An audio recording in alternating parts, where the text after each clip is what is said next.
Wonderful. Well, again, thank you all for being here. We are so fortunate to have, as part of our Women of Wisdom series, celebrating the living legacy of Buddhist women, Wendy Garling, to talk about her important work into the narratives of early Buddhist women. And in particular, today, we're delving into the life of the Buddha's aunt, mother, and the founder of the Buddhist order of nuns, Mahaprajapati Gautami. So, before we get in, I just want to introduce our esteemed um, guest. Wendy has an MA in Sanskrit from UC Berkeley, as well as education from Wellesley. She's been interested in this in Buddhist studies and Buddhist practice for a number of years and has led a number of initiatives as an authorized Dharma teacher, as a scholar, as a researcher, as a practitioner in the Tibetan Buddhist field. She has connections as a practitioner and a student with Tibetan Buddhism for many, many years.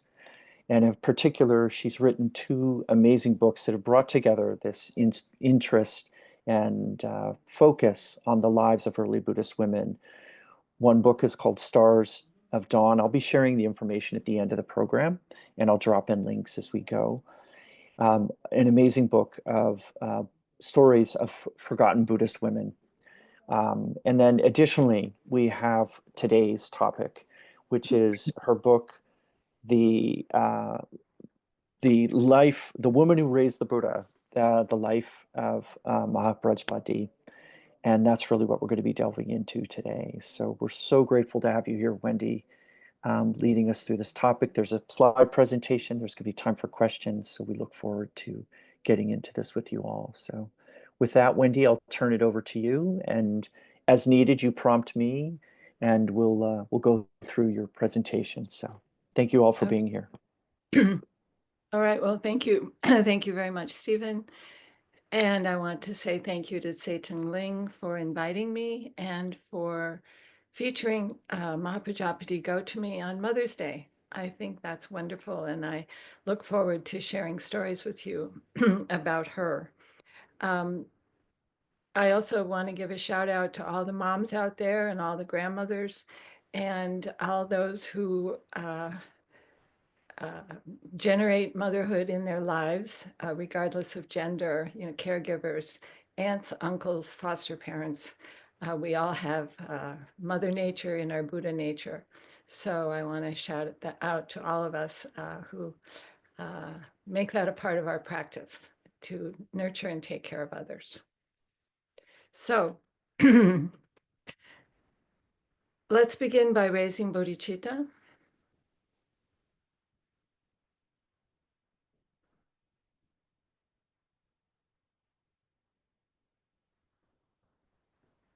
Feeling loving kindness arise in our hearts. May we generate that to all sentient beings everywhere without exception, with the intention to benefit all during the course of this program today. Okay, thank you. So I'm going to talk to you today about Mahaprajapati Gautami, which is a favorite subject of mine. Consumed a few years of my research, and I was so thrilled to find out so much about her. And I was also, and still am, so thrilled that there is interest in learning more about her, because in so many ways she has been forgotten in not all the literature, luckily, because I did find a lot of sources, but in most of the Indian literature and well, throughout the Buddhist world, I think she's been really undervalued. And there couldn't be a more worthy person than Mahaprajapati Gautami to be brought forth at this time, not just as the mother of the Buddha, but as a leader of women and as, frankly, a co-founder. And that's not really overstating it, of Buddhism itself. When the Buddha stepped off the Bodhimanda from the Bodhi tree after attaining enlightenment, he made a vow, and this is also not really found in the Indian literature, but it's survived elsewhere. He made a vow that he had just attained enlightenment. Therefore, he was going to live to fulfill the obligations of a Buddha. And there are several, but what he named in this vow was to create the fourfold assembly of lay women, lay men, monastic women, and monastic men, the fourfold Sangha that we know of today. He said that right off the Bodhi Manda, right off the Bodhi tree where he was sitting. And that's been lost. And I take that as a strong validation of the equality of women, certainly in Buddhism, and his intention. But I also think it's important, especially nowadays, since that's been lost, that message has been lost, and women have been struggling for their place, both as monastic women and lay women in Buddhism for 2,500 years. I think it's so important to bring that story back. It's in my books, and it's got citations. It's a real story. I didn't make it up.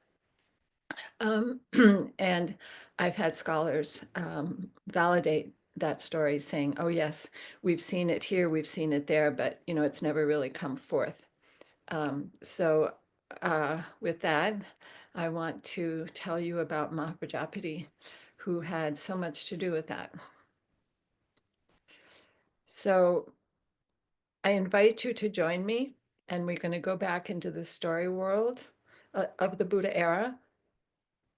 This is 2,500 years ago, so we're going to go back into that story world, and this is where we hear the stories that embody the imagination and the truth as it was understood then of the Buddha's ministry, the Buddha's life, the Buddha's teaching, and the Buddha's community. So if we go back 2,500 years, there was a little kingdom in southern Nepal called the Sakya Kingdom. And the king of the kingdom was King Suddhodana, and his queen was Queen Maya, or Maya Devi. The king had a harem, which meant he also had junior wives, and his junior wife was Maya's sister, Mahaprajapati. So the two women were co-wives of the king. Okay. So Maya becomes pregnant. She's the principal queen. So it's understood that her son, well, actually, no, it would be a son. There's a lot of acceptance of women in positions of rulership then, but I believe they were looking for a male heir. Anyway, that her son would become the successor to Suddhodana. So there was a lot of pressure on her to have this child. So Maya becomes pregnant, and she leaves at the time of delivery, essentially. In the in the 9th month, she leaves the palace, which was in the town of Kapilavastu. She leaves, and with a procession of women from her court, that would include Mahaprajapati and the women of the harem, the women of the court, who were going to Lumbini, also known, I think, more literally translated as Lumbini's Grove, which would be probably named after Maya's mother, whose name was Lumbini, or her grandmother. It's kind of unclear. But her destination was Lumbini's Grove. And the reason for that is because it was a goddess site that was sacred to women. And that it was at this site where women would go to give birth, also to pray for babies and so forth, but to give birth. And the women of in her life, including her family members, probably her mother would go with her, trained in the arts of midwifery, and these women would birth babies there. And some sources even said men were not allowed in. So they headed off to Lumbini's Grove. And so now we're seeing Maya and Mahaprajapati as sisters going together to Lumbini's Grove. So you all know what happened next, I think, is when they arrive, she goes into labor rather rapidly, and they congregate around the sacred tree, and the tree is the goddess herself. And in the stories, the goddess is aware of everything that's going on. She always is. And she lowers her branches to give Maya a hand so Maya can literally grasp on. And so you can think of the tree as this presence of the sacred feminine during this birth, and the presence of sort of a goddess midwife who is enabling the birth and facilitating the birth and welcoming the birth. So there's different ways of telling what happens next, but Maya is holding the tree branch and gives birth to Siddhartha, the Buddha, from her right side. And there's a lot of different ways of looking at that, which I go into in my books, but for the purposes of today, she gives birth from her right side. What's usually excluded in the story, if the story is told at all, frankly, often that whole nativity isn't even told. But if it's told at all, what's excluded is that Mahaprajapati was there. And that's so important. That's so important. She literally attended the birth of the Buddha, the birth of this young boy who would become her adoptive son. Of course, they didn't know that in that moment, but she was there.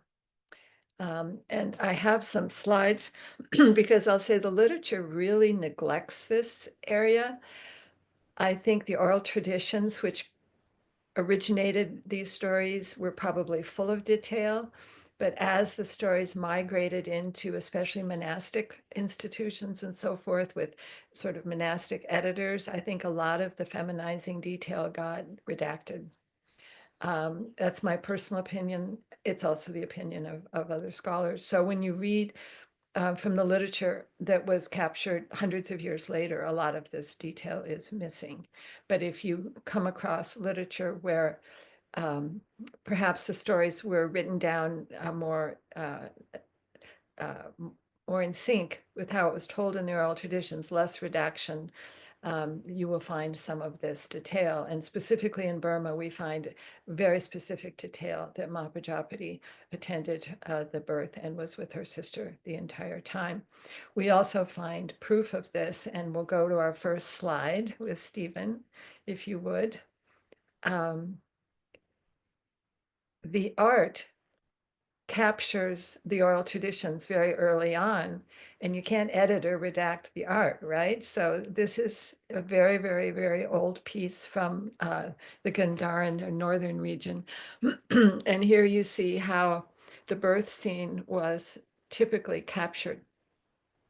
Yeah, one example, just one example. But who you see in the middle, you see Maya standing and holding the tree branch with her right hand.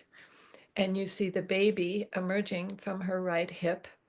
And you see on the right the god Brahma.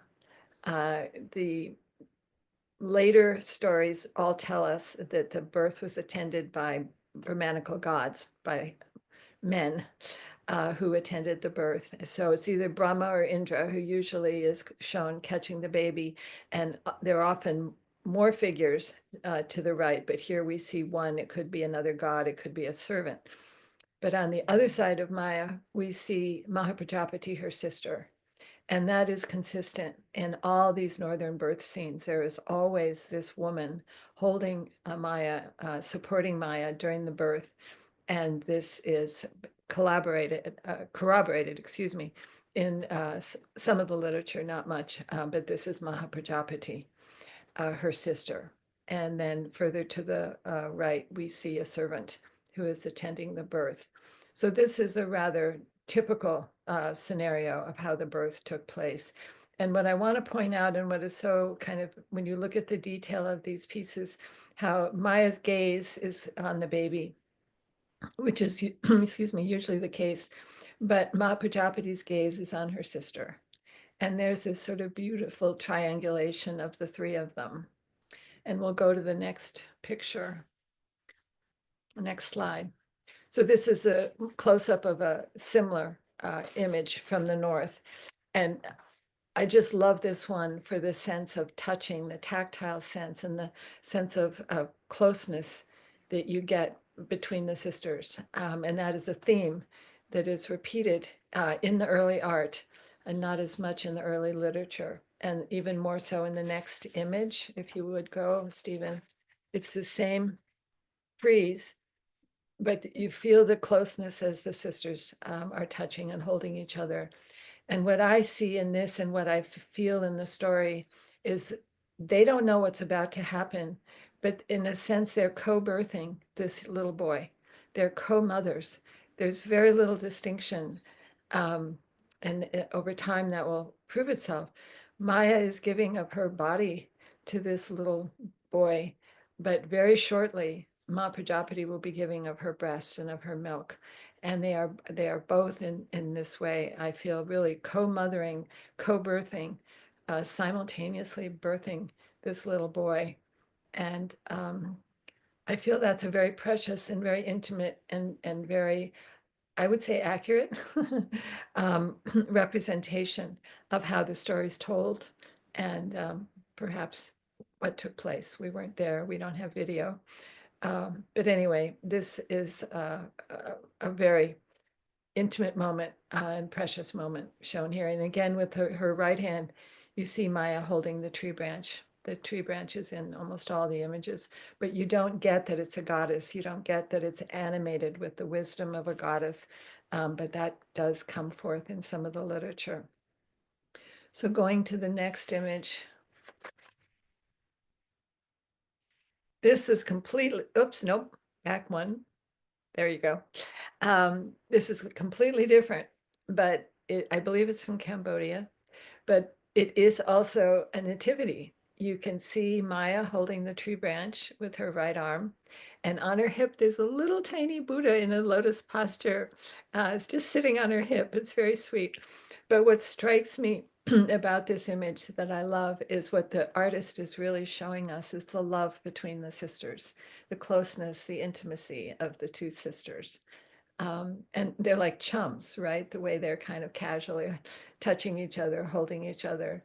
And finding that in the art is really special because you don't find that in the literature. In fact, Mahaprajapati is pretty much erased from this whole stage of the Buddha's life.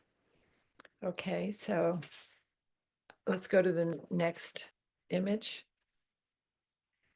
Now, this one's slightly more contemporary. This one's from Sri Lanka. And what we have here is from what I would say is a much older, more, I would say, original to the oral tradition version of the Nativity, in the sense that she is surrounded by women. The Brahmanical gods are not present except praying in heaven. You see them up in heaven praying, but they're not, if you will, intruding on the birth the way they do in the images I just showed you. And in the way it's often described in the literature, that the Brahmin gods are essentially kind of taking over the birth. What we see here are women, and these would be the women from Maya's court that came with her from Kapilavastu with her sister. And I'm going to point out the blue and white checked cloth behind. And what happens is when she arrives and she reaches up for the branch and she begins to give birth, the women surround her with this cloth as privacy or modesty, so that she gives birth, completely surrounded by the women who are holding this cloth.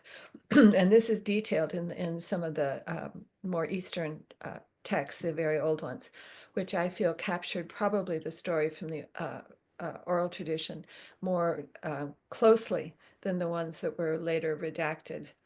And then what we see in front of Maya is her sister, Mahaprajapati, holding the baby. So here the transfer has already taken place. I think you know Maya dies. She did not survive childbirth. She perhaps lived 7 days, but we don't really know. But we do know consistently that she did not survive. So here we have what I find a very evocative and very emotional scene where we see the sadness on Maya's face, and essentially she's giving her son to her sister. And that's what happened. There is a wonderful poem in the Cambodian tradition where it's a 6-verse poem, where she actually, Maya gives her son to her sister saying, I will not survive, and please raise him, raise this golden child um, as your own. And she gives the child to her sister. So here we see Mahaprajapati becoming the mother of this little baby Buddha. Yeah, and I feel that this moment is a moment that should be retold and remembered. And this is again where we see that Maya gave up her body in birthing the Buddha, and Mahaprajapati was able to immediately feed the baby. She became his wet nurse. And so from that, we know that she had already had children. Um, and I'll mention a little bit about that in a minute. But it's really a beautiful and seamless, however tragic, transition from Maya to her sister, the two mothers. And I refer to them as the two mothers. And often Mahaprajapati is referred more distantly as the aunt or the foster mother or the stepmother or so forth. And those are all accurate to a certain extent. She is the aunt, she is the stepmother. But I don't usually differentiate. The Buddha had two mothers. But if I need to differentiate, which I do, and it's in my book, I call her the adoptive mother because that expresses a more direct connection to the baby without being an aunt that goes through her sister or a stepmother who goes through the father. So this is from Sri Lanka. It's probably about 100, 150 years old. And it's definitely based on other stories of the birth. So next slide, please. Now, this one is I've never seen an image before, or even a written description of Maya dying. And here we have a very small carving on an elephant tusk that you can find in the Delhi Museum. And the tusk is covered with carvings of the Buddha's life. And I think this is a picture I took. But anyway, to me, it's just so evocative. And again, we're capturing a moment that is usually erased from the literature. And we see here Maya dying. She's lying back in repose. On the right is her husband, Suddhodana, touching her. And by the way, we do hear stories of Suddhodana as a wonderful, kind husband and father.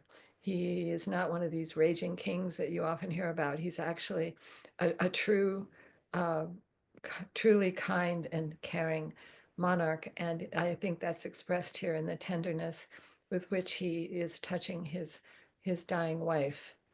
And then at the foot of the bed is a woman, and at the head of the bed is a woman. I don't know which one is Mahaprajapati. I have not heard an explanation of this piece, but I would imagine one of them is Mahaprajapati, her sister, perhaps at the foot of the bed tending to her. The other one is probably her mother or her mother-in-law, although I don't know. And then, of course, to the far right, we see the servant with the fan. But this is an extremely emotional piece, I think, and you don't get the emotion in the literature, but you find it in the art, and an exceptional piece that is also based, obviously, on this short period of time during the Nativity. So I'll show you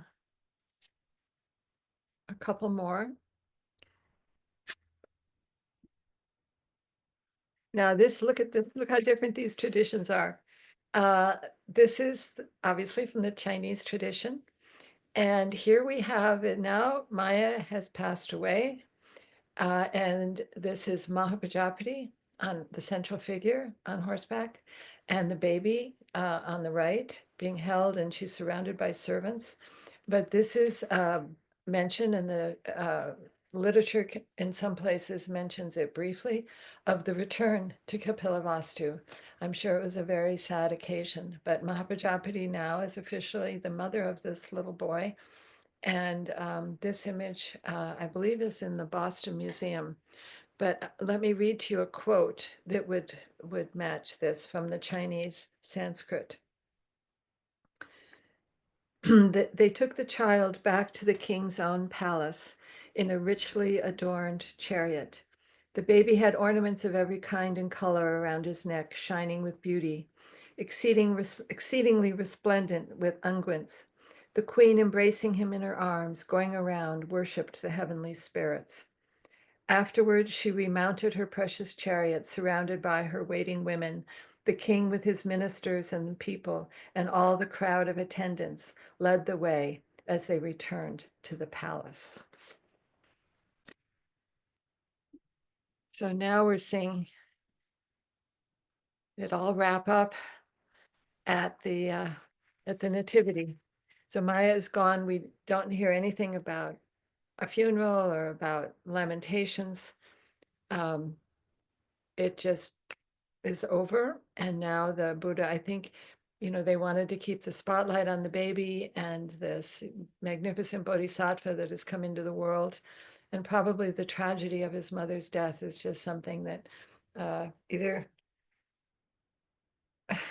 was either taken out of the stories or never entered them in the first place. It's hard to know, but there's just very little on that topic. Now I'm going to show you one more slide here, Stephen, if we change. Now this one I really love. This is a really kind of primitive, kind of indigenous tablet made during the era of the Buddha, in the region of the Buddha, during the Sunga dynasty. But here we don't see them, all dressed up in elaborate clothing. We see, the queen dressed in the simple shirtless garb of probably the time. And we see the prince who's got the Prince Siddhartha on her hip with all his jewels. This is a very rare image, but now obviously he's a little older, but it's capturing a mother and son as it was perceived at that time by the artists, who were probably women who made these tablets. There's a whole tradition of these types of tablets, terracotta tablets. So anyway, okay, we can move on.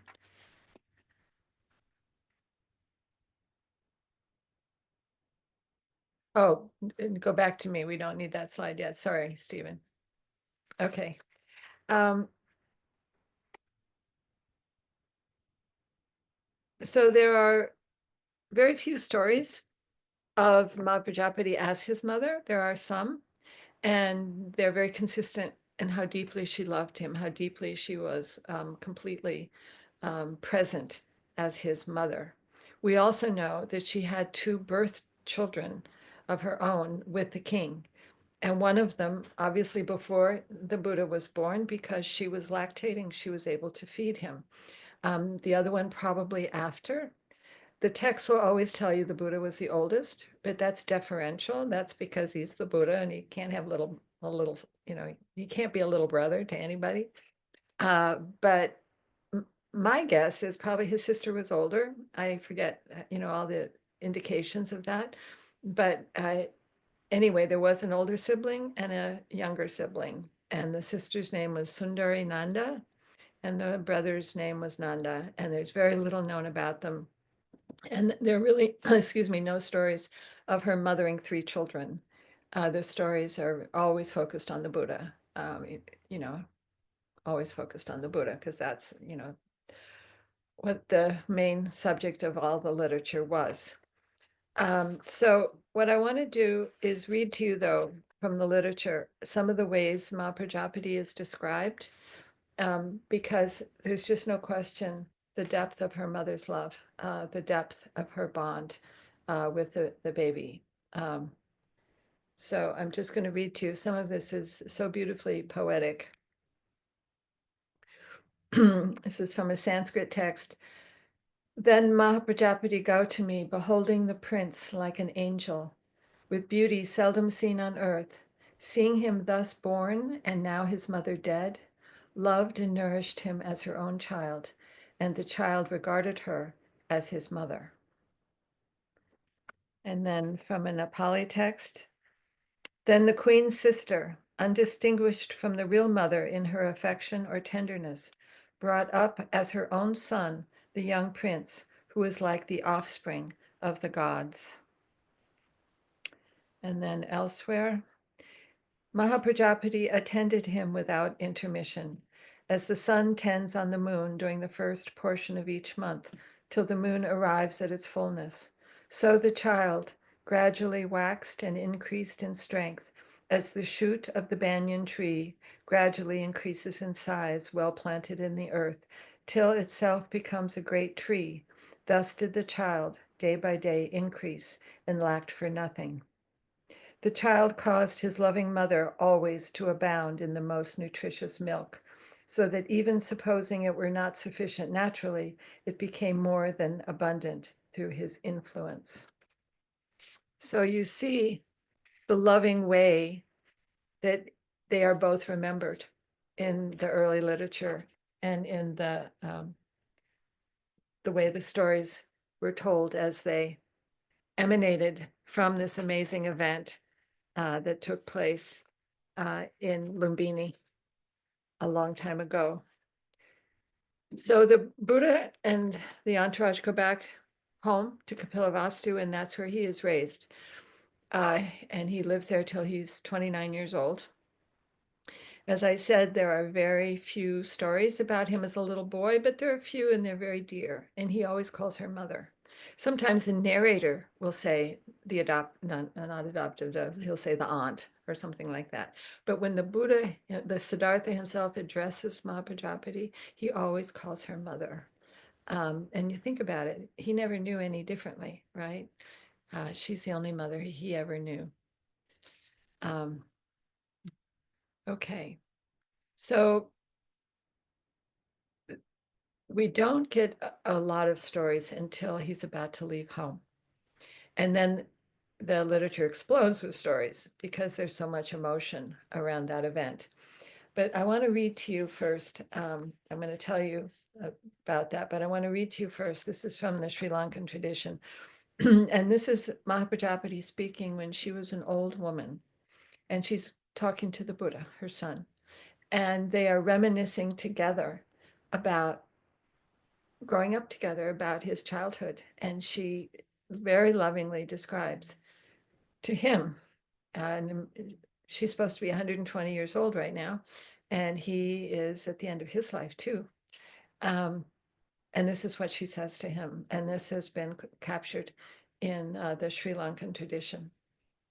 She says, "Oh, my son, earlier when you were young, you played games fit for a child, here and there, outside the palace, surrounded by 80,000 princes, like a miniature full moon surrounded by stars. And I would look for you, and not finding you in the royal compound, I would search here and there. And when I found you, I would pick you up in my two hands, and placing you against my breast, I would protect you from the rain, the wind, the heat, and the cattle.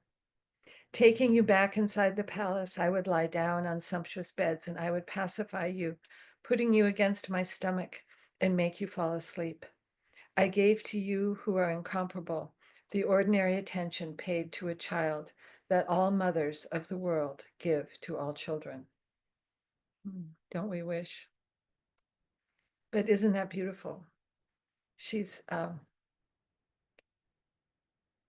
there's just sort of no boundary around this sense of maternal love that she feels for him. And we'll see later how that's described as sort of the ultimate love. It's the love of Buddha nature. It's the love of the Bodhi, of our bodhicitta. It's the love that is only bounded by samsara itself. It's the love of a mother for a child, which is what we can all aspire to in a loving relationship. So now we're going to move ahead to when he's about to leave home. And it throws the whole palace into a big funk. In fact, it throws the whole kingdom into a big funk, because they knew all along it was probably going to happen, right? There'd been prophecies, we've heard about those.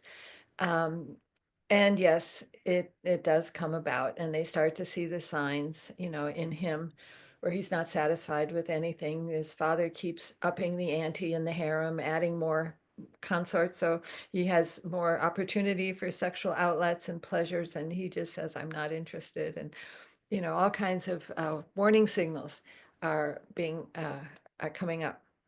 But I'll just cut to the reaction of his mother, and she is absolutely bereft, as is his father. And one quote I have here says, like a cow bereaved of its calf, she uttered every kind of lamentable cry. Unable to control herself, she raised her hands and said, my son, alas, my child. And what we find, though, that I think is really special about Mahaprajapati's grief, because we also hear laments from his wife, Yashodhara, and somewhat from the king and the harem itself. The harem is sort of like the Greek chorus. They keep mimicking the emotions of the palace and of what's going on. But what's the true unconditional love that Mahaprajapati has for her son is reflected in the fact she's more worried about him than she is about herself. She's not saying, what about me? What about your mom? Oh, she's not, giving him a guilt trip. Her response is, how is he going to survive? He was raised, he was spoiled, he was pampered, he's raised as a prince. And how is he going to survive sleeping on the hard ground in a jungle surrounded by snakes and tigers and, eating weeds and grass and paltry food? She was much more worried about him. She was not she was not showing the attachment kind of love. She was truly showing the love of a mother for a child. And I'll read you this before we move on. Ought such one, referring to her son, live in a hermitage? His feet are soft. Shall they tread on the hard ground of the jungle? His powerful body is accustomed to sitting or lying on the palace roof. How will it fare in the forest, in the heat, the cold, and the rain? He is ennobled by race, by goodness, strength, beauty, learning, majesty, and youth. Is he to practice begging from others? He has been sleeping on a spotless golden bed. How then shall he lie in accordance with his vows on the ground with only a piece of cloth? So this theme comes back around later, but again, I'm just showing you the love of a mother for a son. Okay.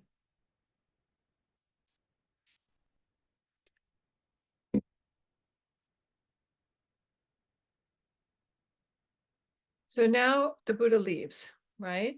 And he's gone for, well, some texts say 6 years, but I'm pretty sure it was 12. And that's kind of where the chronology gets really interesting. But anyway, let's say 12. And he finally comes back. And meanwhile, Mahaprajapati has grieved so deeply and wept so profoundly that she's gone blind.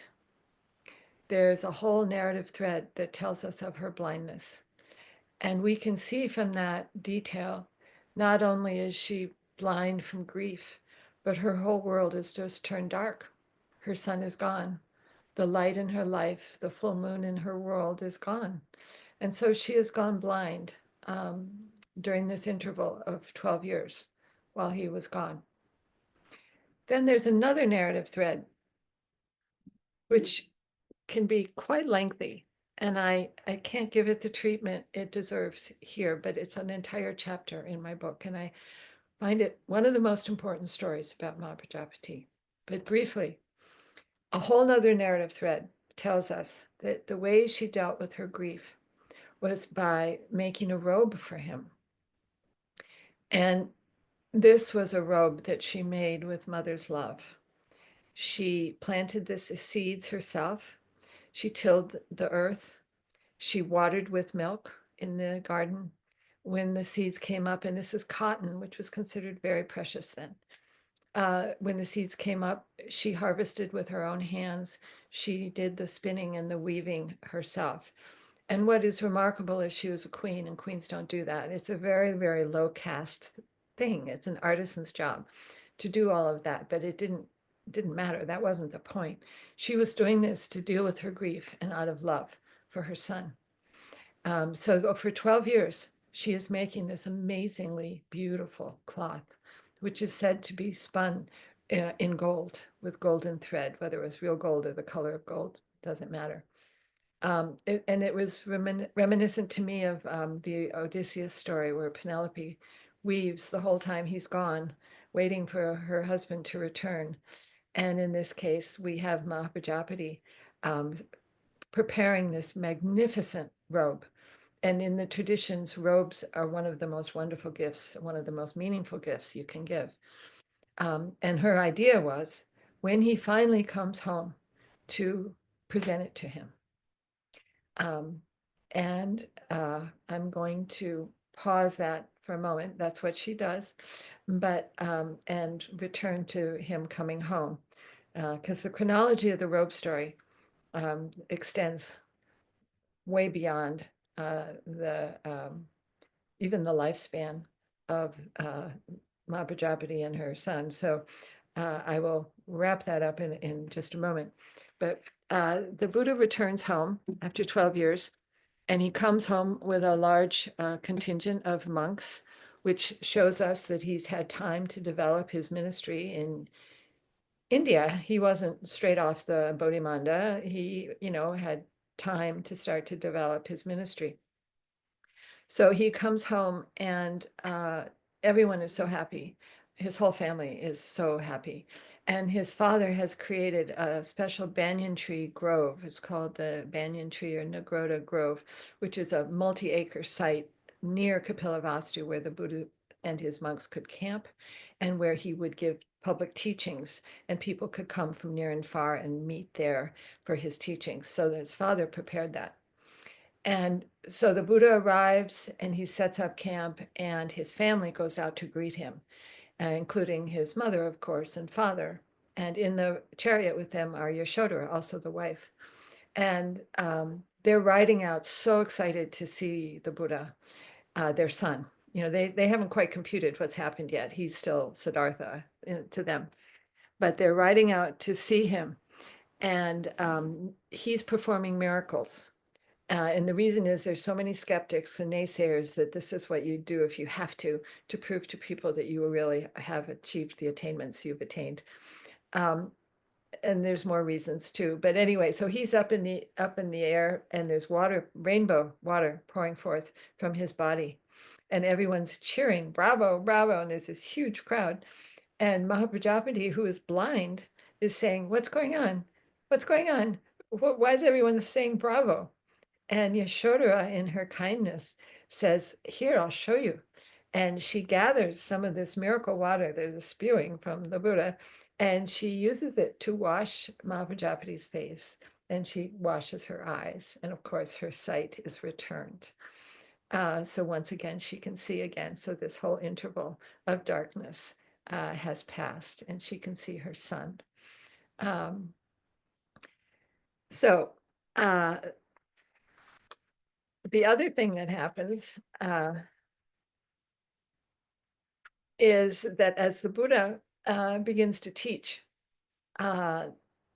they had rules in the Sakya community. It wasn't the Buddha's rules that only men could go. And the women got really put out by that, which is good sign. And there's darling stories about kind of the interchanges, but they end up going to Mahaprajapati and saying, can you do something about this? We're not allowed to go to the teachings. And Mahaprajapati, of course, is, she's got the ear of the king and the ear of her son. And she said, yeah, let me take care of this. So she goes to her husband and it says, we've got to fix this. The women have to be allowed as well. And apparently he's very docile, and he says, sure, anything you want. So the women go to the Buddha, and they also relate to him that they had not been allowed. And the Buddha became indignant and made several proclamations about the equality of women in that event. But anyway, this is all happening on the first visit home. Um, it's in the Negrota Grove. Also, after the women have been allowed to go to hear teachings, that she presents this golden robe that I told you about. Now, this is the other narrative thread. Okay, so not the one about the eyesight. And she's so excited. She's finally giving him this robe she has spent 12 years, and it's just dazzlingly beautiful. And I'm going to be quick because it's a really complicated story. But the Buddha immediately says, "Oh, don't give it to me, give it to the Sangha. By giving it to the Sangha, you will attain more merit than just by giving it to me alone." And there are two different things happening here. One is she's crushed. She is really crushed. And that goes back and forth a little bit. And she's essentially begging with him to take this robe that she's made for him. And he's going, no, give it to the Sangha. And what we have to realize is he's the Buddha, and he now sees the bigger picture. And indeed, she will acquire this merit. But also, what's happening is there are different versions of this, but she tries to give it to the Sangha, and no one dares take it. You know, it's too precious. It's the Buddha's mother. I mean, this is loaded, right? And finally, it goes to the lowliest novice monk uh, in the whole sasana, and his name is Ajita Maitreya. And he, out of different versions, but out of compassion for her, he accepts it. And everyone started hissing and booing at him, like, how dare you? You're just a lowly, you've just been initiated. And the Buddha steps in and says, no, actually, this is Maitreya, Buddha of the future. So what we're seeing here is this robe is the investiture robe of the future Buddha. Okay. And this this is part of the Buddha's bucket list, is he has to name the future Buddha before he can go. And these are the stories that are recounting that. Okay. So this lowly incarnate monk is on the karmic trajectory to be the next Buddha. But then the stories go on to say that at the end of the Buddha's life, the robe now is in his hands. Maitreya, the novice monk, did not keep it. And it is taken to Rajgir, where the Heart Sutra was given, teaching was given. And Mahakashapa, who was given the job of taking the robe into the future and giving it to Maitreya Buddha, this gets very mystical, and it's a fantastic story, wraps the robe around him and is enshrouded in a mountain. And he's sitting there in meditation, and he's still there, and he's waiting for Buddha Maitreya to present this magnificent robe. So that's a big story, right? And what I love about it is that this is all generated from Mother's love. This robe was generated by Mother's love. It's moving into the future, and it's becoming kind of the benchmark, the ground, the emblem of the next chapter of Dharma in the world. It's the sacred feminine, essentially riding into the future in the form of this robe. So anyway, it's a big story, chapter 6 in my book. And that started in the banyan tree grove when the Buddha came home the first time. Okay, I'm looking at the time here, and I do tell stories. So what happens at this visit is it really became the time when the lay women of the Sakya tribe became Dharma practitioners, and she became their leader. So this was when this part of her life really started to come together. And these women would have been harem women, they would have been housewives, we don't really know. But this time when he came home the first time is when the women began to see her as their leader and their voice, because they probably really needed to have that proximity to both the king and her son, the Buddha. So we're seeing here the ascendancy of her as a leader of women at this time. And as she's often referred to, the mother leader, she was also like a mother figure uh, to these women, described as 500, described as 5,000. I mean, there are different numbers assigned to how many women. Now we're going to fast forward to when the Buddha came back the second time. And there are two important stories there. So now the Buddha Dharma is well established in the Sakya, among the Sakyas, probably the men as well as the women, as lay people. But what happens when he comes home the second time, and he comes home intentionally because he has intuited a conflict, and the conflict is between the Sakyas from the west side of the Rohini River with the Sakyas, also known as the Kolean clan, on the east side of the river. And they share the water rights, and the farmers were not getting enough water. So they were coming to blows over water rights, which is an ancient story in itself, right? Water rights. And so essentially they were all Sakyans, but on the east side, they are of the Kolean clan, which is the clan the mothers came from. So the Buddha identified very strongly with obviously the whole Sakya tribe, but the mothers all came from the Kolean side and the patriarchy all came from the Sakyan side. So the Buddha intuitively figured this out and came home. And he comes through the air miraculously. And I actually visited this site recently in Nepal, and it's still there. There's the river with banks on the east and banks on the west side. And then in the middle, there's a sandbar. It's quite a wide river. And obviously it's changed a lot, but it's still called the Rohini River. And the Buddha came down and landed in the middle on a sandbar. So he wasn't taking sides. And he proceeded to say, what's going on?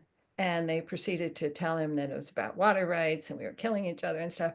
And he launched into teachings, and he told Jataka tales, and he gave teachings.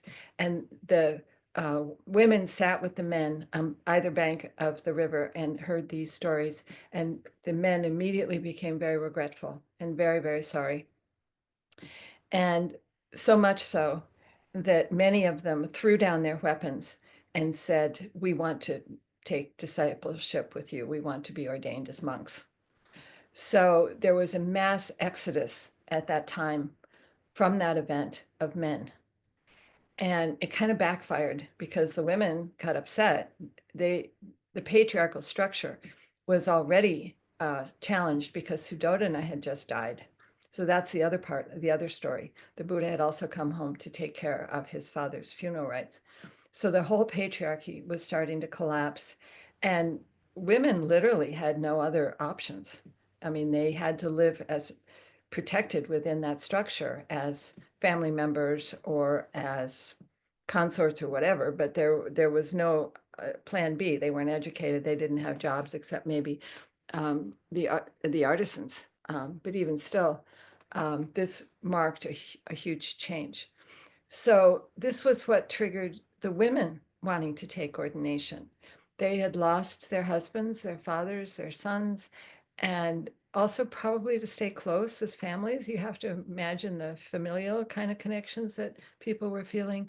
But this is when they went to Mahaprajapati again and said, we want to take ordination.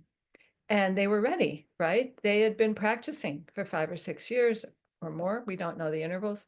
And they were ready to take ordination. So before the Buddha left, and now he had all these Sakya men disciples, they were ordained as monks. That was the first time she asked for ordination in the Banyan Tree Grove, this big park-like area where he'd been teaching and staying. And I won't go into the story of the ordination and how there were 3 no's and then a yes. I don't believe he really said no. I think it was more just timing. And I'm not the only one who feels that way, but it's in my books. But anyway, he did say, not now.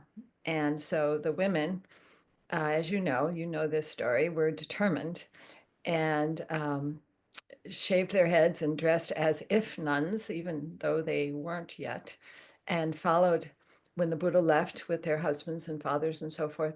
The women left, some say right behind them, others say, a few weeks behind them, and went to India, Vaishali, and it was a very dangerous trek. And they made it, but it was really a rough journey. So they get there, and I'll sort of let that story stop there because it's a well-known story. There's no one way to repeat it, and it's where she arises then as the leader of the ordained women, right? Now there she becomes also the beloved leader of the nuns as well as the lay women. And when you think about it, you know, these were women who had been together for a long time. Some of them were childhood friends. Um, One story tells us that Chandaka, remember Chandaka? He was the charioteer who helped the Buddha escape that night, Siddhartha. His mother was a good friend of Mahaprajapati's. These are all older women who, well, mostly, who then took ordination, and she became their leader in Vaishali in India.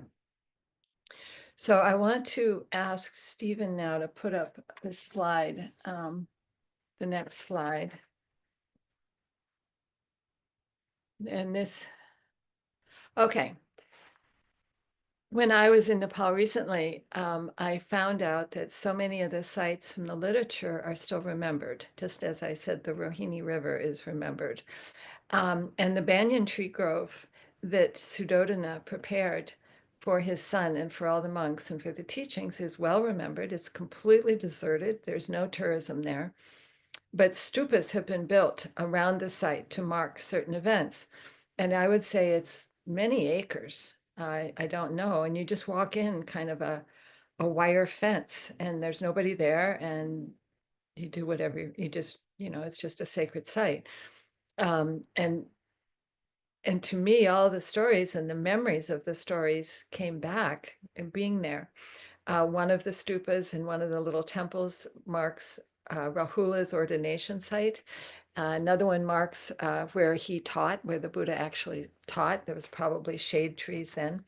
But what I'm showing you here is the stupa that marks Mahaprajapati giving the robe to her son. And I was so surprised to see this because that story doesn't really exist intact in Indian literature. And yet here we are uh, at this site, and it's remembered. And there, I'm gonna now. This is the stupa from a distance. There's many, many more bricks than this. It's quite a complicated site. There's a very ancient deep well. But anyway, if Stephen could go to the next slide, I'll show you a close up. Here she is giving the robe to her son. And it's kind of astonishing that this story 2,500 years later is remembered, and it's also magnificent because it should be remembered if the story is ongoing, right? The robe hasn't been given to Maitreya yet.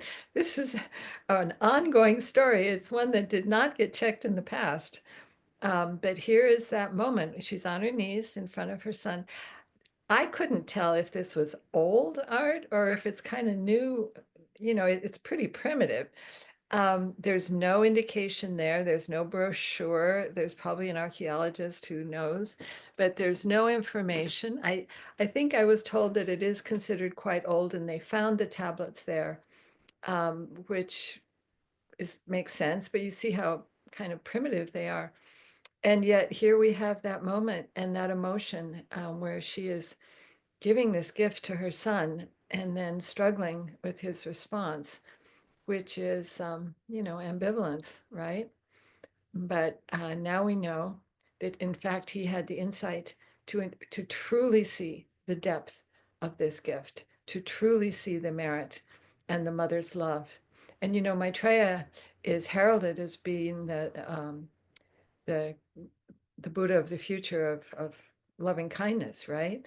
Well, here we have this robe made with mother's love being transported essentially into the future. And it's marked. It's right today. This plaque is there marking the site where this took place. There were so many surprises on this trip, just finding how so much of this is remembered, even though the community in this part of Nepal isn't even Buddhist. They're kind of Nepali Hindu. But there is so much reverence for the history and not a lot of distinction made when it comes to religion in terms of what is sacred. So luckily, at least so far, these sites in Nepal are untouched and still deeply, deeply revered. And if you find the right guide, they'll take you there. It's not easy, but if you find the right guide, these sites are there. Okay, so why don't we just stop in the slides for a moment? Okay, um, what I'm going to do now is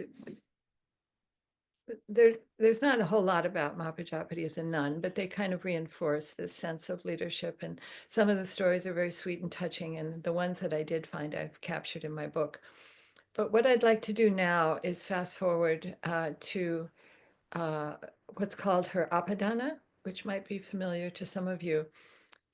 Probably most of you have heard of the Therigatha, which are the poems of the early Buddhist women. And those have been under publication by probably at least 6 or 10 different translators for about 100 years. And those poems are very precious. And there's a poem from Mahaprajapati, I don't have it here. And a lot of the familiar names of the Sakya women, but also women that came to the Dharma from India. But anyway, I think the Therigatha has about 70 poems in it.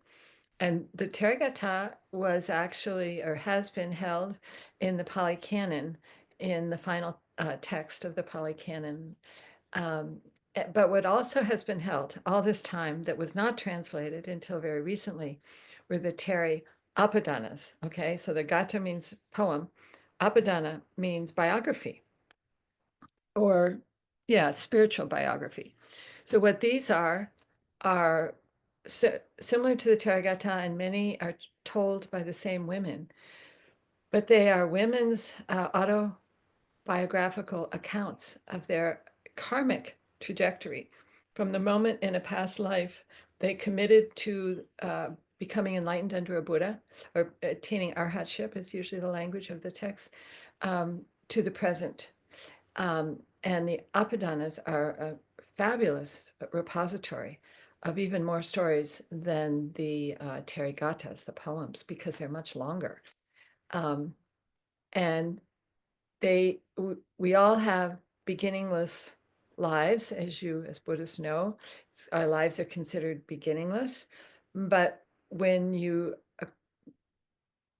step on the trajectory of arhatship or Buddhahood, that becomes a marker in the karmic trajectory. And it is usually a vow taken in the presence of a past Buddha. And it's a vow where you say, I want to be a disciple, and attain arhatship or Buddhahood myself. And it takes many lifetimes to do that. So the Apadanas track through these lifetimes, and they track through the lifetimes, for example, of Mahaprajapati. And I go into those a lot in my book, and I highly recommend getting your hands on these spiritual biographies for the content, because they're from the same era as the Therigatha. They just hadn't been translated until recently, which is kind of amazing. And they hadn't been recognized. But what I want to do now is turn to Gautami's Apadana, because it tells the story of the last day of her life. And it's unusual because it begins, well, there's several storytellers telling her Apadana, not just herself. So it begins with her activities on the day that she decides to pass into nirvana, and then it discusses what happens afterwards, which is very unusual and very special. And once again, we see this amazing bond between mother and son. So her Apadana begins with her in deep meditation. And she starts to reflect on her wonderful long life. She's 120 years old. And she reflects on the Buddha's ministry. She reflects on his commitment to creating the fourfold assembly that I mentioned earlier. She reflects that everything's going well, that he's succeeded. She reflects that everything was really going along quite well. She also realizes through her intuition that the Buddha's not going to live much longer. And and then this is sort of, she's said to have already attained arhatship in her body, but we see the mother here. And so we see the conflict. But as a mother, she reflects in some of the texts that a mother should never see the death of a child, and that she doesn't want to experience that. And it's not the natural way. It's the natural way for the mother or the parent to die first. So she thinks, well, it seems like it's time. It's time for me to go. And having attained arhatship, she has that wherewithal to initiate nirvana, going through a series of meditations on her own.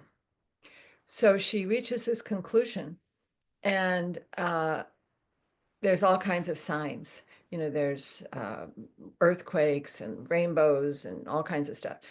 And her 500 nuns, or her nuns who've also all attained arhatship, know something's up. So they come to her and they say, what's going on? And she explains, that I think it's time to enter nirvana.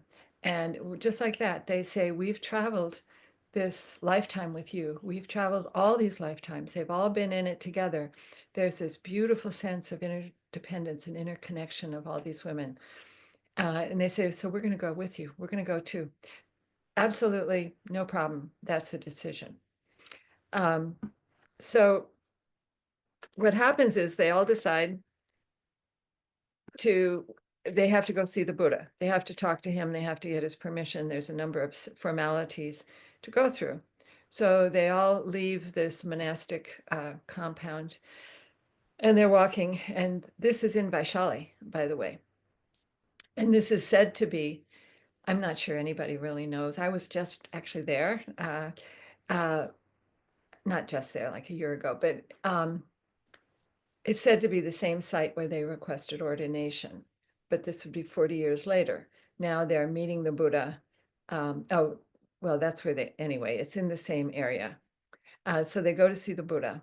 But meanwhile, there's all this beautiful prose about, for example, the lay women have heard what's going to happen, and they're not enlightened yet, or they haven't attained realization, and they're weeping and sobbing, and they're coming after Mahaprajapati and saying, oh, don't go, don't leave us bereft. And so again, we're seeing she was all the women's leader, not just the ordained women.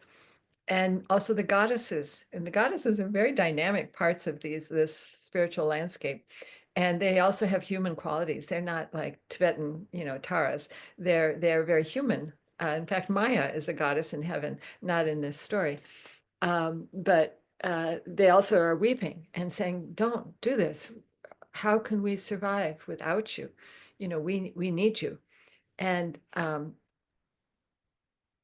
so I'm just going to read to you what she says in response. In order to dispel their grief, Gautami, and that's the shortened version of Mahaprajapati Gautami, Gautami spoke this honeyed speech. Enough with your crying, children. Today is your time to laugh. I have understood suffering. I have understood the cause of suffering. It has been allayed. I've experienced cessation. I have cultivated the path, the Four Noble Truths, right?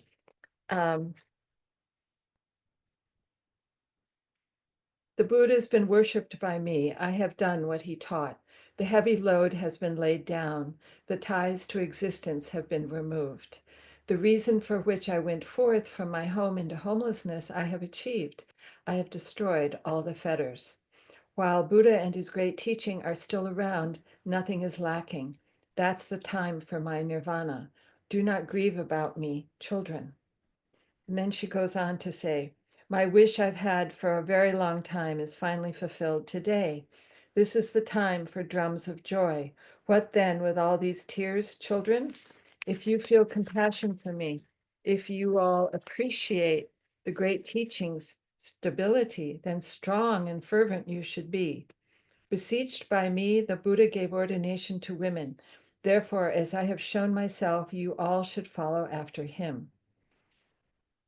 Okay, so what we're seeing here is such a teaching, because she's saying, we're all striving for this goal, and why are you trying to hold me back? Why are you crying and weeping and grieving? This is the time for drums of joy. This is the time for celebration. And what it's also teaching is the Dharma works, and it's manifest during the Buddha's lifetime, the realization of that the Dharma path takes you to. Um, it's an amazing testimony here. And she continues to teach by telling people, don't get so upset. This is what your goal is. It's what my goal is. It's why we're all disciples of the Buddha. This is a time to rejoice. And she really means it, right? She really means it. Okay, so now she's in front of the Buddha. And again, we're seeing this beautiful back and forth about how I suckled you with milk and was, tried to give you everything a mother could give. But then she says, but what you gave me was even greater. And she calls him father. If I was the mother, you were the father. You gave me the truth of Dharma, which is greater than any mother's milk and any mother's love. So again, we're seeing this back and forth between the two of them. So she says, this is her speaking to her son. Well gone one, I am your mother, and you are my father, hero. Lord, who gives the good teachings joy, O Gautama, I am born from you. Your body, made of flesh and bones, was reared by me, O well gone one. My flawless body, made of truth, was reared by you, Gautama. I suckled you with mother's milk, which quenches thirst for only a moment. From you I drank the milk of truth, peaceful, without interruption. Great sage, you owe no debt to me for protecting and rearing you. To obtain such a son is what women desiring sons desire. O son, through you I've crossed over this life, this ocean of becoming. Women can easily obtain the name the king's mother, the chief queen, but the name mother of the Buddha is the hardest name to obtain. O hero, I've obtained that name. I got my wish because of you. Whether little things or big things, all of that is fulfilled by me. Having abandoned this body, I want to reach full nirvana. Give me permission, O hero, ender of disease, O leader. Stretch forth your feet like lilies soft, which are marked with a wheel, a goad, and a flag. I shall make obeisance to you with a mother's love for her son. So they go back and forth, and the Buddha basically says, you've given me the ultimate, and I've given of your gifts, and I've given you the ultimate of mine. And there's this beautiful sense of parity, and there's tremendous depth between them. And he says, basically, gives her permission, yes.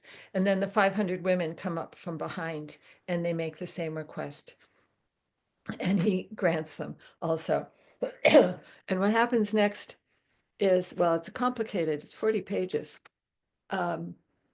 But she also goes then to her children, Nanda, Ananda, who is possibly her grandson, and a couple of the other younger generation from home, from Sakyas.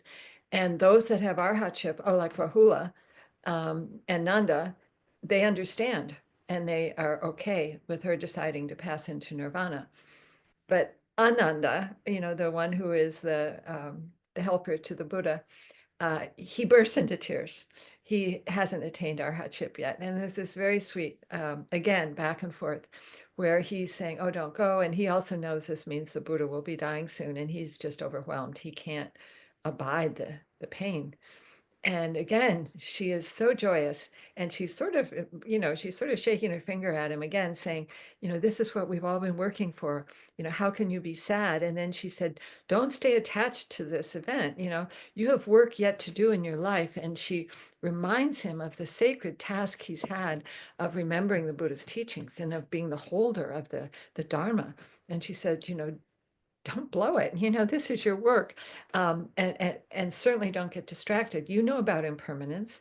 We've all been hearing that for decades. We know that teaching, and she had finally completely embodied it, and was teaching all the way up until the end, was teaching others by her example on how to pass from this life into the next.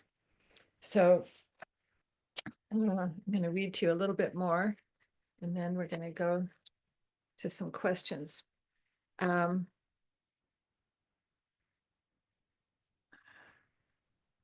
Okay. So one thing that happens that's very important is the Buddha knows that these women have attained realization, because he's the Buddha. He knows that. But he wants to be sure there is no confusion in the crowd. And this is loaded with monastic men.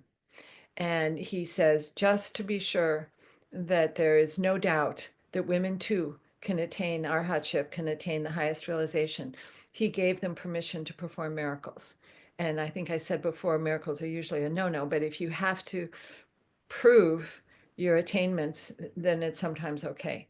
So he said, and he used the word fools. So fools do not doubt that women too can attain the highest realization, or whatever, arhatship. He gave them permission. So she went first, and she, goes up in the sky, and she carries the sun in her hand and the moon in her other hand. She does all these fabulous things, and in front of this huge audience. By now, essentially, the word's gotten out across. This is all a very miraculous landscape of attendees, the gods, the goddesses, people from all directions.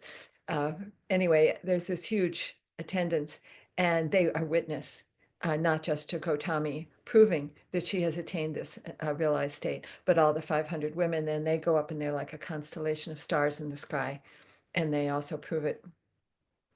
And what needs to be pointed out is that these are all women, and this is the first living proof that Dharma works, that the Buddha's life had been committed to this goal. And who's demonstrating it? But 501 women, if not more.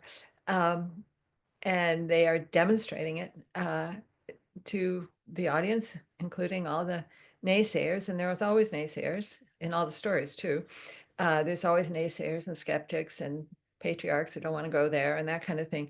But they are cutting through all that, and they are demonstrating their powers that are gained through realization. Not that the powers in themselves are important. They're not.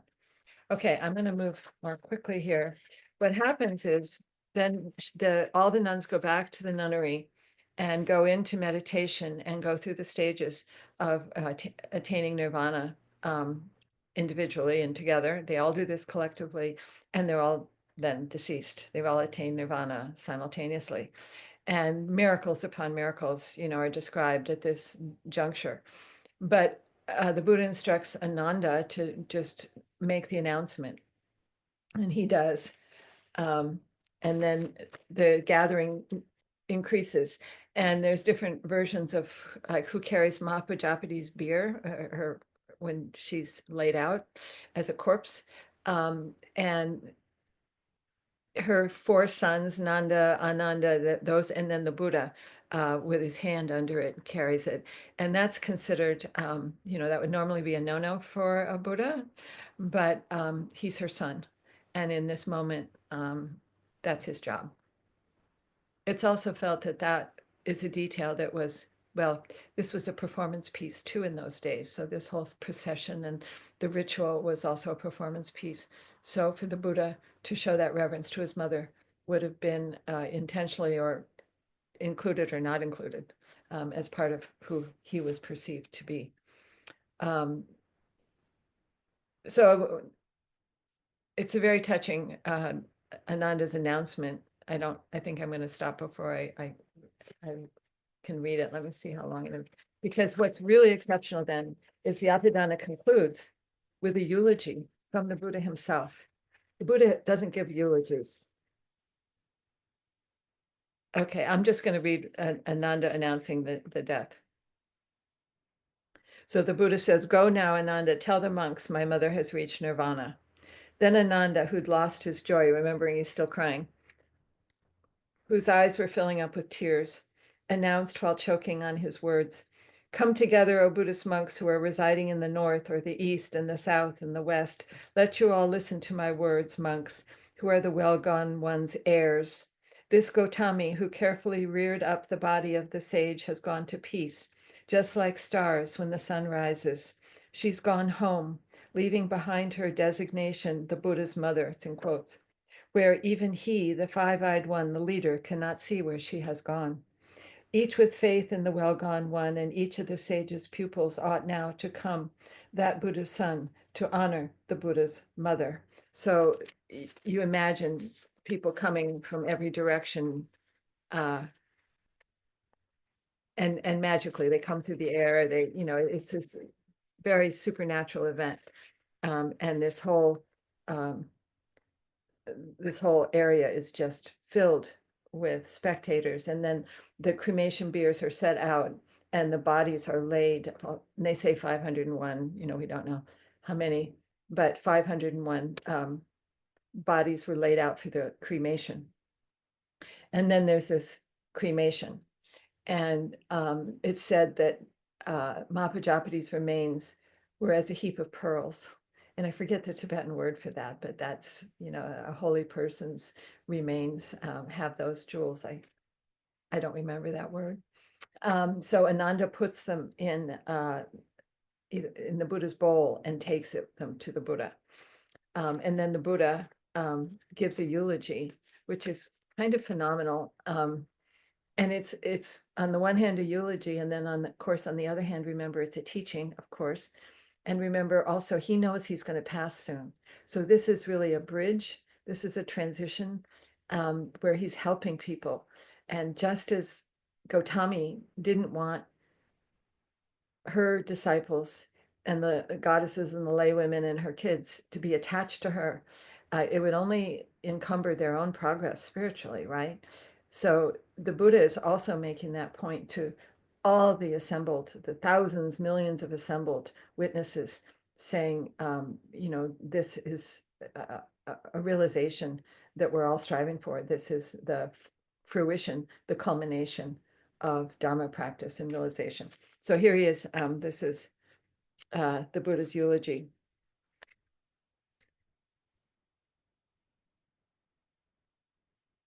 There are different translations of this.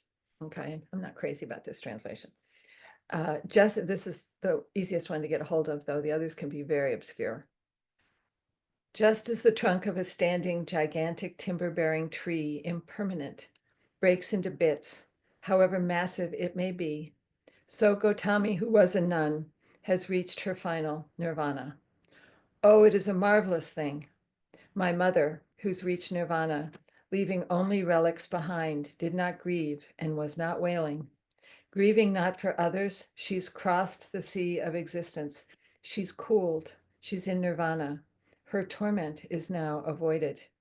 Know this about her, O you monks. She was a very wise woman, with wisdom which was vast and wide, distinguished among Buddhist nuns. She's mastered the superpower called the divine ear element. Gautami was a master of the knowledge stored in others' hearts. She remembered her former lives. Her divine eye was purified. All the defilements were destroyed. She will not be reborn again. She had purified her knowledge of meaning and of the teachings, etymology, and preaching. Because of that, she did not grieve. A rod of iron that is beaten when it is glowing due to fire slowly cools off, leaving no ash. Like that, it's not known where she went. No rebirth place can be discerned of the truly liberated who cross the flood of lustful bonds, who've reached unshaking happiness. Therefore, be lamps unto yourselves, graze in the field of mindfulness. With wisdom's 7 parts attained, you should all end your suffering. And that's the end.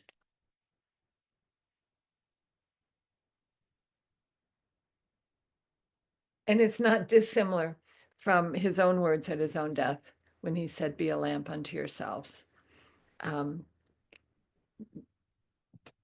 Anyway, a magnificent figure in Buddhist history. And without her, it literally could not have evolved or survived, probably, the way it has. And it's been a real pleasure recounting her story. Thank you. And we'll go to questions. Thank you so much, Wendy, for sharing this. Yeah, still digesting the words of the Buddha in that eulogy. I mean, just tremendous. We would love to have questions and discussions. There's a lot to reflect on here. I- I'm going to start us off with a few kind of reflections, but feel free to message me in chat or raise your virtual hand if you have any questions. But um, one you mentioned this earlier in your talk, Wendy, where the Buddha was questioned, presented with the request to found the order of nuns 3 times. And you even touched upon this notion, but one thing that's I find fascinating in the story of Mahaprajapati is that she, even though the request was initially rejected, she goes back to the Sakya women and says, but we can still, even if it's not, we're not granted permission, we can still live a holy life. We can still adopt the life of a renunciant. I'm just so moved by the determination of that. Um, I think you describe it as a plan B in your book. I'm just curious, where was this defiance? Was this a motherly wish? Was it a motherly wish to be near her son? Was it the wish of a student to be near her teacher? But I'm just so moved by the determination behind that. So I'd love to hear your reflections on that part of the episode. Okay. Well, first of all, one thing I want to say is that her determination was their determination. And that really comes forward in the stories. For example, remember they went to her and said, "We want to hear teachings. We're not going to put up with this." And so when she becomes a leader, I think of them all as kind of equal voice. It's just that she, because of her proximity to the Buddha and to the king, becomes the actual voice. But I think the determination um, was shared by all of them. And I would say that it's a mixed bag. Of course they were going to miss their families. And, if you had a 19-year-old son who just ordained with the Buddha and you didn't have any future ahead of you, you might want to ordain as a mother just to kind of be able to see him every now and then. Um, and there are books written about kind of the confusion in the beginning, between when does a family stop and when does ordination begin.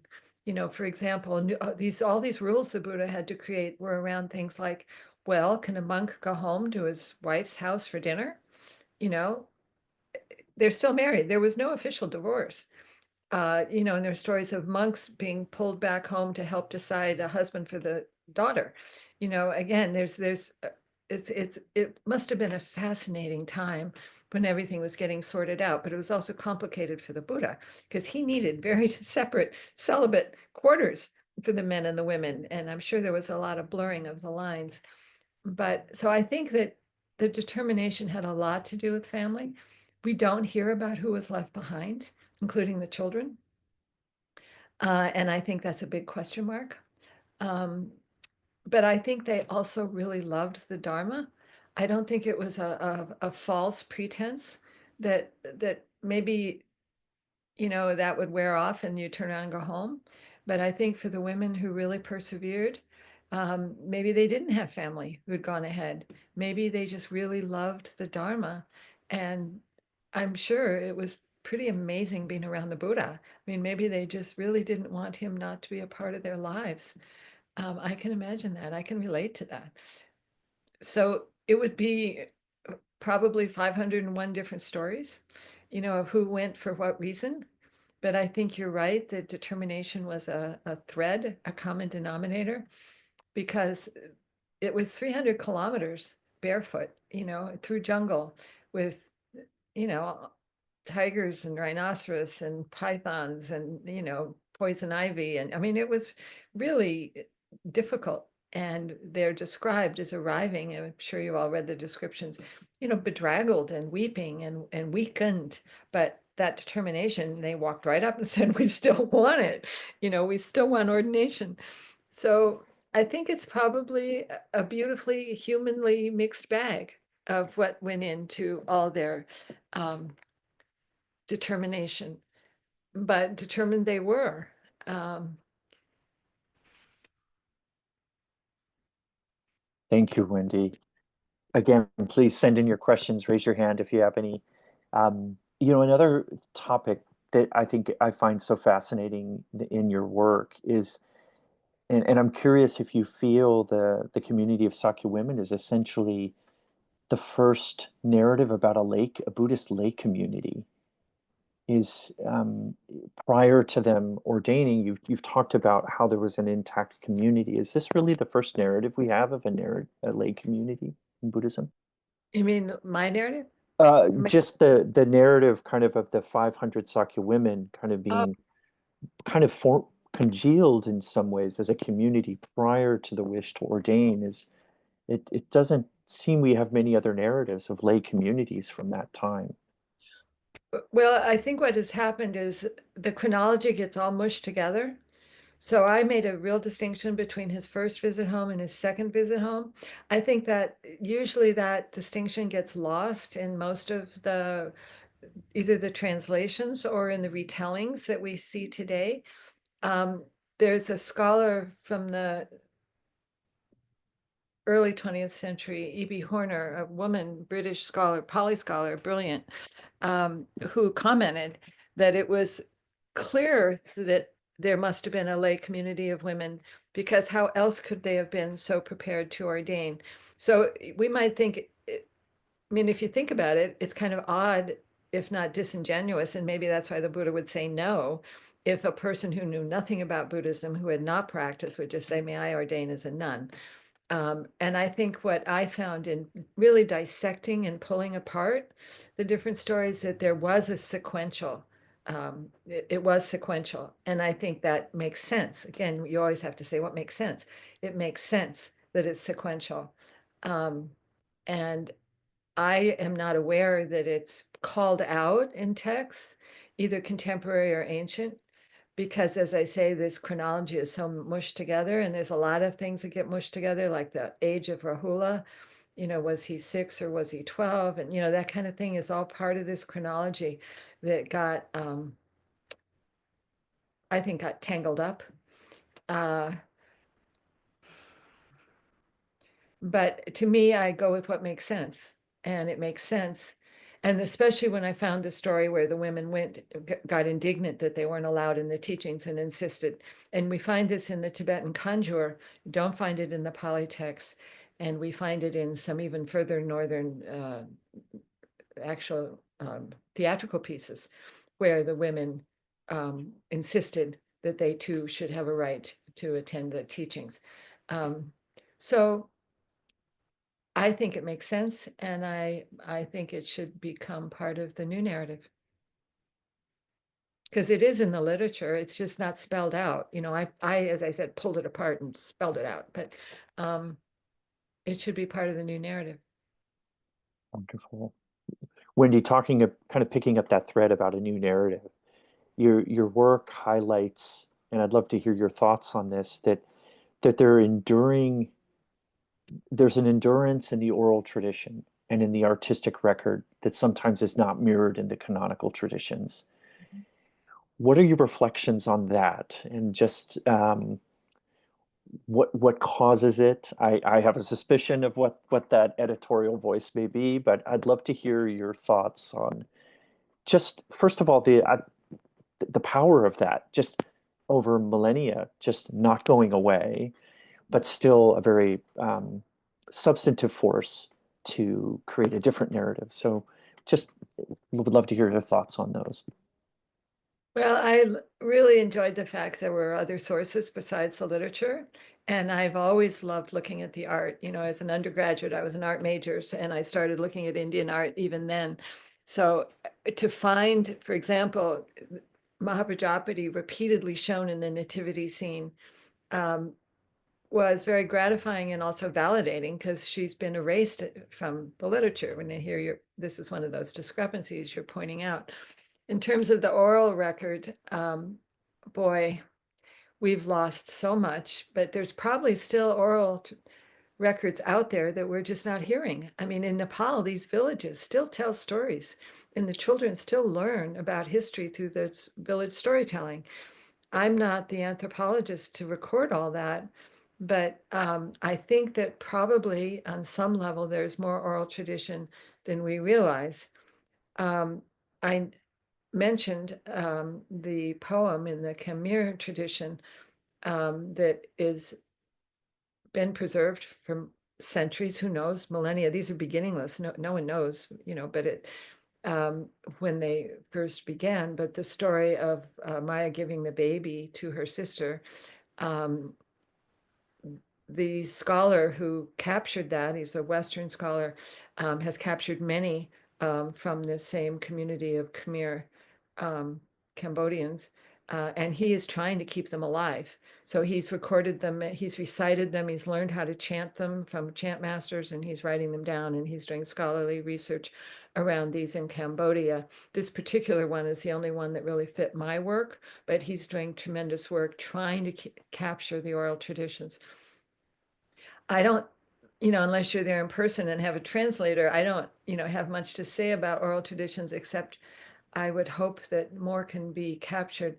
The only other story I'll tell that I really found valuable is in the Sri Lankan tradition. We have a book of translation by Rahinji, and I can't say her last name, but a scholar of Sri Lankan literature. And she's captured some of the oral stories that existed in Sri Lanka. And there's a lament by Yashodhara, the Buddha's wife. And what I found so valuable about that lament is she told a very different side of the story. She's mad at him, which most of the stories are, but she also says that she's living in shame, because she's being cast as Rahula is being cast as not the Buddha's son, that he is illegitimate, and that she has been dishonored by the rumors, and she is, she's lamenting the fact that she wants to, kill herself because she's been so disgraced by the rumors or the stories told that Rahula is not truly her son. What I found interesting about that is the Sanskrit sources say that Rahula is not truly his son.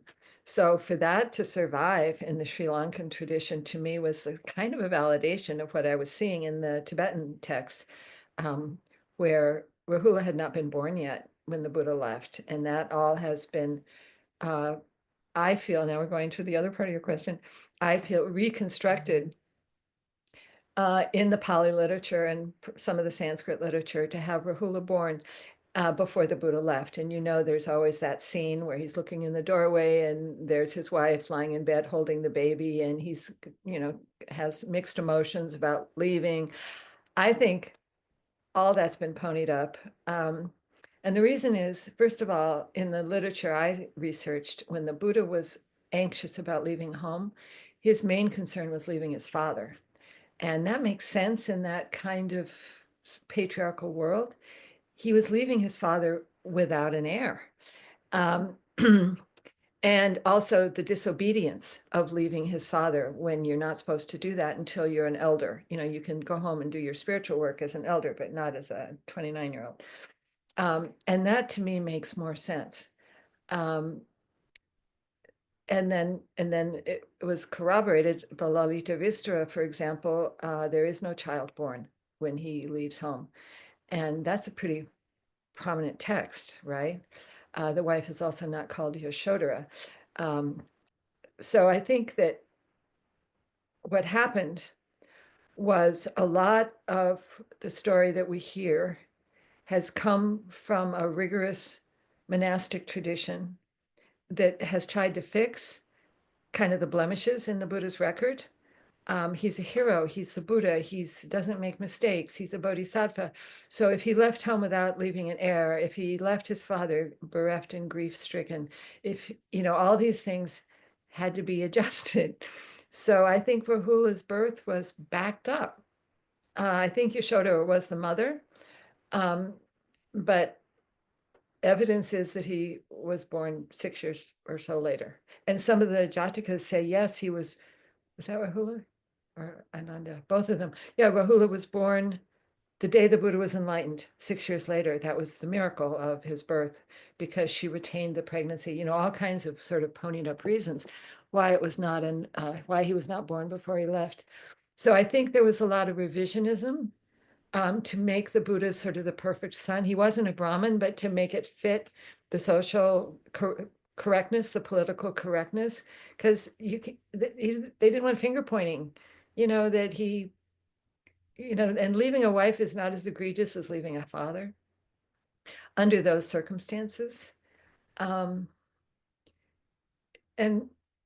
anyway, by the way, Yashoda also attains arhatship eventually. So, everyone had sort of their tough lessons to learn along the way. But I think a lot of it got altered to make the story read better in terms of their hero. And I understand that. I understand that. But I think we're poking holes in that when we, hear the lament of Yashoda in Sri Lanka saying, they say you weren't the father. Well, the timing doesn't work unless you come up with a miraculous Jataka story. The timing does not work. And it's in the Kanjur and in other texts. Thank you, Wendy. Venerable Carol, we have a question from you. I'll go to you. Thank you, Stephen. And thank you, Wendy. This has been just amazing, just so enlightening. Um, Couple questions. First, I may have missed it when you were talking. You showed the slide with the grove in the Negroda, the area that the king had made for the Buddha, and when he returned, and you said you visited that site in Nepal, and I just wondered where is that in Nepal, present day? And Okay. Have you been to Nepal? yeah, Okay. yeah, many times. I just there's so Right. many special places there, but that one I did not hear of. No, if you're at Talora, which is the site in Nepal where they say the Sakya Palace was, it's Oh, called okay. Yeah. Kapilavastu, and you go Okay. out the eastern gate. You go out there. I can give you directions. You go out Oh, the this is great. Yeah. eastern gate and you call it tuk tuk, and straight ahead is the stupa for the horse, Kantaka, out in a field, and it's still remembered and it's still there, but you don't need that for a tuk-tuk. So you take a tuk-tuk to the left, Yeah. and that site is about 6 kilometers. Okay. And it's called you can find it. You could Google it. It's called Kundan, Kundan Okay. nowadays. It's called Kundan. But if you also take the tuk-tuk just about a kilometer, you will find the cremation stupas of King Suddhodana and Queen Maya. Um, Wow. and there's no epigraphy identifying them, but again, I come down to what else would they be? They're right outside, the compound, and they're right along where the river was, so even though the river's Mm, moved. Anyway, then you go further and there are more sites. So they're right near Telorico. interesting. Well, thank you. I was in Nepal recently and I was just I did a little bit of pilgrimage just around Kathmandu Valley and I was amazed. I mean, from a Buddhist perspective, how many special places there are there. And I'm not familiar with this history of the Buddha and his mother. And this is, it's made me think about women in the tradition, and especially at that time in India. And I'm kind of amazed that the women in the Sakya lineage there, the group, that they were empowered enough to be able to speak out. I mean, I just wondered in terms of what, your research shows, was that kind of unique for that time? I mean, were they must have been pretty amazing to speak out, and maybe it was just this, the imprints and the connections with this remarkable being in the Buddha. but it just seems like with everything else going around, certainly in the Indian culture at that time, uh, Mm. not very likely to happen that women would even, feel empowered at all to speak up. Right. Well, I think that's a good question, and it's hard to know. But one thing I'll say that's emphasized over and over in the literature is that the Sakyas were a very, very proud tribal group. So, and I don't think of them as Indian, I think of them as a tribal Mm, group, in the Himalayan lowlands. okay. And it over and over emphasized their pride. And this pride extended to the women as well as to the men. And one example is, and this became the downfall of the Sakyas, is that they could only marry within the Sakyas. Mm, So I mentioned the Rohini River being this dividing line, and the Koleans were on the east side, and the main Sakya tribal group was on the right side. Um, the Sakyans from the patriarchal side only married within the tribal group, and specifically usually Kolean women. I think they were all cousins. Everybody was cousins. So it was so taboo to marry outside that it was like it was a death wish. You could not do mm, that. So I think that speaks to the defiance and to the sort of fierceness. It's feels tribal, more than it mhm, feels like the old caste system or something. I think also, um, you get the sense that there was some decorum. I mean, they went through Mahaprajapati. There wasn't, a revolt in the streets that I know of. There might have been, but it sounds like they knew they were also very skillful, and they mm, knew how to line it up. And thank goodness they had her. mm, Without her, honestly, I don't think there could be a fourfold sangha today. There was no one of that stature and who was beyond reproach. There was the Buddha's mother. So can you mm, imagine if Shodhara had tried to do all that? It would be the wife, and it would have been like yeah. Mary Magdalene. That would have been Right. no, it literally wouldn't have Yeah. worked. And I think that's some of the skillfulness. And I think there was some play back and forth of skillfulness between Mahaprajapati and her son, knowing that, for example, the 3 times they had requested ordination was also skillful means, for the women to prove their mettle, and for the women, because they needed to. The men didn't, unfortunately, Hmm. and to prove Hmm. to everyone around them that they really meant it. That's more an intuition on my part. I don't have, but I think that they both knew that this was an inevitability, but it was just a matter of timing. Also, the Buddha had to figure out how to feed them, how to house them, how to clothe Mm, them. And that was a big deal and that wasn't part of what he bargained for. So he enlisted the help of King Prasenajit and the King Bimbisara and these rajas around this area of India who were donors and saying, could you please build a nunnery? Could you please help me here and help me there? Because, he had a lot to manage.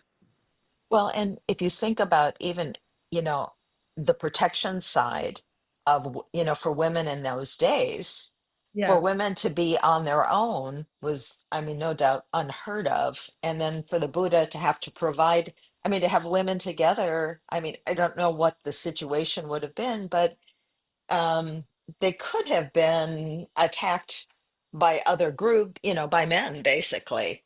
I mean, I don't know if that was part of the Buddha's concern about, or of the concern in general of having um, nuns, especially if they were traveling.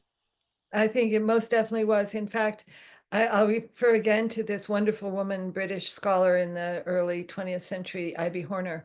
She calls that out. And I haven't read the Pali Canon cover to cover, but she had. And she said it's horrendous how many stories there are of violating women Mm, and abusing and violating women, sexual abuse of women. And in the Pali Canon. And I think that has a lot to do with, how the Buddha would just sort of pull a new rule out of his hat, to fit a certain circumstance. I think a lot of those had to do with protecting women. Um, but for example, the Buddha said women could not travel alone through the forest. Well, men could travel alone through the forest. And some people would say, oh, that's misogyny. The Buddha's misogynist. No, he's trying to keep yeah. safe. Yeah. And I Yeah. we need more compassion for him. I also think the 8 rules were amended to be more misogynist than they were originally. And I, some scholars agree with me that originally the 8 rules were probably just protection rules. You know, Mm, you can't travel alone, you can't sleep outside the gates of the nunnery alone. You know, he hmm. created these rules to protect them, and Right. men didn't need that protection. But I Interesting. think you're Yeah. right. It had the collapse of the patriarchy threw everything into chaos.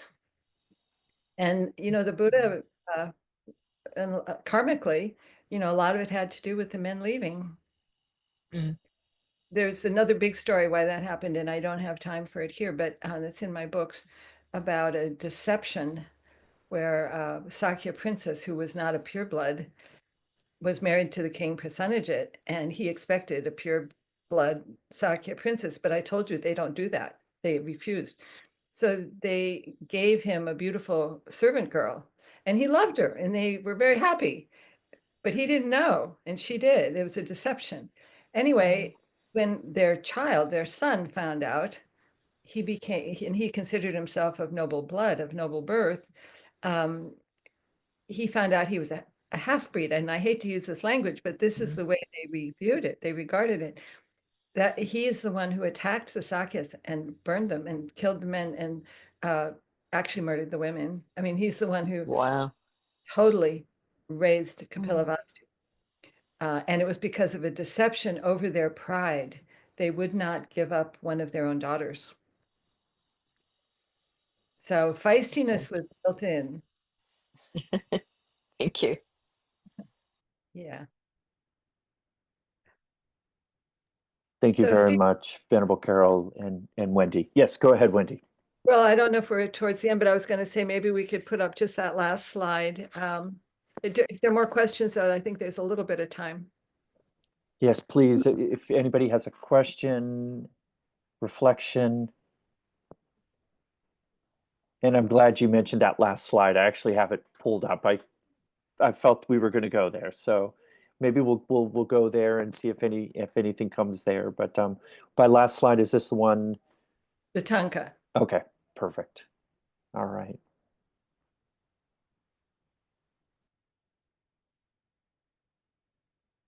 So this is I feel, magnificent rendering of Mahaprajapati.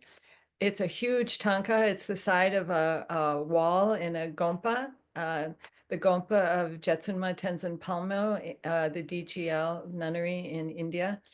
And I think she's the first person who has really initiated Tibetan art applying itself to early Buddhist women.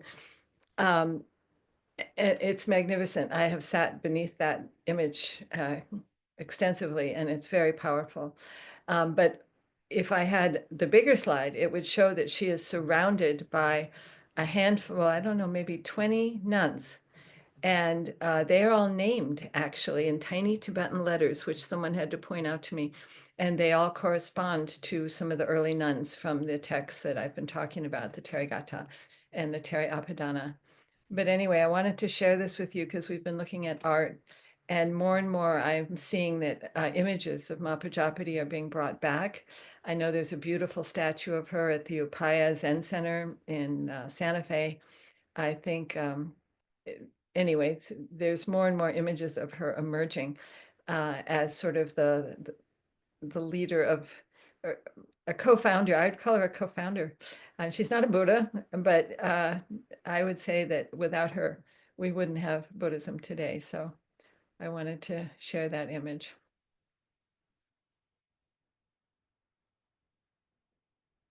Thank you. Thank you so much, Wendy. In our closing moments here, I have a question for you. Um, you know, having spent so many years in doing research, field work, translation, um,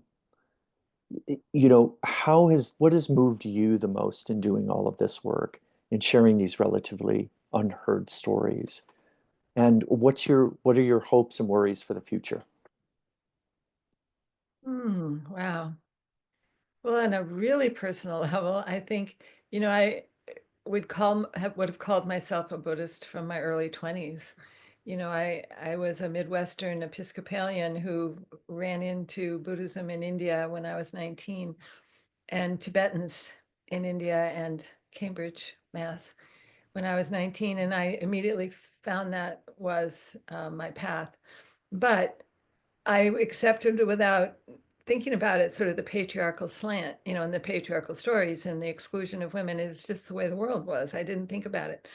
So I think what's happened over the years of me doing this research is a sort of osmosis into my own practice and my own life and my own perception, because I think it's a fallacy. It's not true that women were not a part of Buddhism from the very beginning, on all sorts of levels, not just Mahaprajapati, but stories of women throughout. Um, Kujutura, Vishaka. I mean, there's so many women who were just amazingly potent and powerful, still under some of the patriarchal shackles, but breaking through. So I think in terms of my own practice, it's just made me feel more validated as a practitioner and more sort of stable as a practitioner, that I'm, that, and also more indignant that there's been so much misogyny that continues and continues, and we're still bickering about these small points, when I think you can cut to the chase and you can say, when the Buddha got off the Bodhimanda, he made he outlined the blueprint for his ministry, and that was that he would create a fourfold sangha: half women, half men, half monastic, half lay. Boom, done. Why are we still talking about that? Why are women still sitting in the back rows? Why are nunneries still cleaning for monasteries? I think that's happening less. Nuns are being educated, of course. We all know it's improving, but it's sure taken a long time. So I feel that kind of, and I also feel that because of my research, I can, it supports the changes, but it also is like, it's taken a very long time. Thank you for sharing those reflections, Wendy.